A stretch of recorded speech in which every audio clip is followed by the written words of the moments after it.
So, second thing that a husband needs. I'm gonna skip that one. I'm gonna go to the next one. Y'all had to figure out in my book which one I just skipped. But a man needs an attractive wife.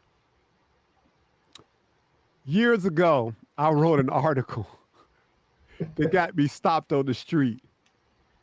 In that article, I made the comment, and now they said things going viral. This column went in some cities around the country. After I said in that newspaper column that wives need to stop wearing these bonnets on their head and these big old house coats and dusters around the house with their husbands and getting dressed up, combing their hair, putting on their makeup, putting on their favorite outfit, and then hit the streets. But her husband got to see that duster and bonnet at home every day. Everybody see the better version of her besides him. So she's getting dressed up to show herself to the public, but what she shows him is not that same woman.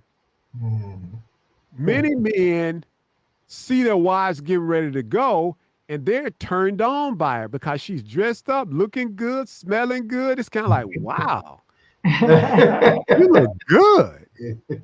And at that point, he may reach for her and get rejected because I don't want you to mess up my hair.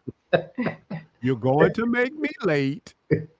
I don't have time for that now. But you're looking attractive to him. And a man wants an attractive wife. That's right. If any other man saw his wife out in public later on today, they would see his attractive wife. But when she gets home, she comes out of her shoes. She starts taking off that outfit she wore to work today.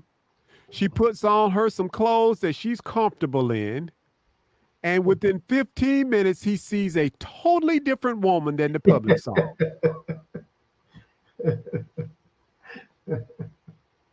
And that newspaper article went wherever. I got stopped on the street and they were like, "Are you the guy who wrote that?" Well, the new thing now is they're bringing out videos with the women with the moo dresses and saying that our grandmothers got a lot of attention from their men, and they had a lot of babies in that moo dress. Yeah. I understand the joke. Oh, it's a joke. Oh yeah, I understand the joke because the men are the ones laughing. Because it really doesn't work. Because see, what they're not telling, the other part of the story is, back then, talking about grandmamas got this, a lot of the grandmamas were married to men who had second families. That's true. You see what I'm saying? Yeah.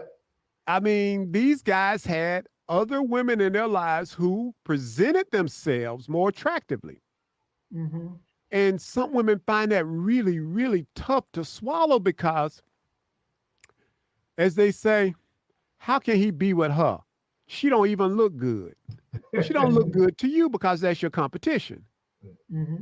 But she presented herself in a way to that man that met a genuine or perceived need that he had.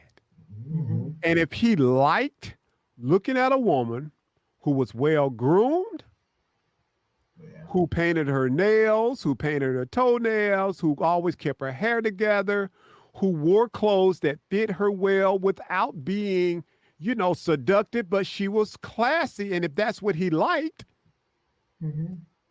and his wife was not presenting that to him, she was only presenting the moo and the bonnet. Yeah. It's kind of like, I will say this, another viral moment. A lot of women make the mistake of asking women what men want. Yes. You said Women don't know what men want. They don't. That's a man. Mm-hmm. I've been telling women for years, have you talked? I've been asking them, have you talked to your father? Have you talked with your brother? Have you talked with your cousin? Other males in your family, and ask this question, because you may be surprised at the response they offer you. Women see things from a different perspective. And I'm not saying that they shouldn't, because that's how they're created. That's right. But sometimes women make the mistake of measuring how a man should view them through the lens of a woman. Men see things differently.